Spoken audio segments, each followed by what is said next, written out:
Bog svima, dragi svi, dobrodošli u Irena's Cro Cafe. I u ovom videu govorit ćemo o nekim stvarima koje zbunjuju često učenike hrvatskog jezika.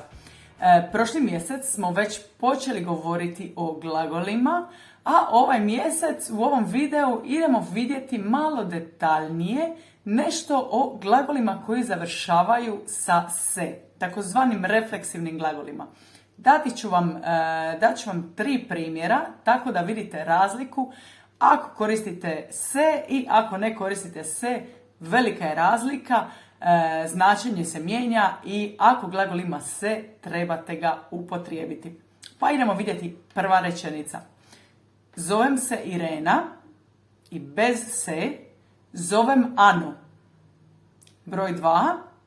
Budim se oko 7 i budim Anu. I broj 3.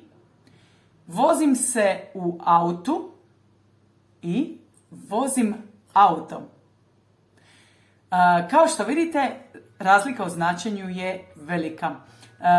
Dragi svi, vježbe vas čekaju na mom Patreon profilu. Patreonima veliko hvala na podršci. Ako se i vi želite pridružiti našoj zajednici, podržati moj rad, tako pomoći mi snimati više videa, provjerite svakako link u opisu videa dolje i vidimo se uskoro. Hvala vam svima na gledanju.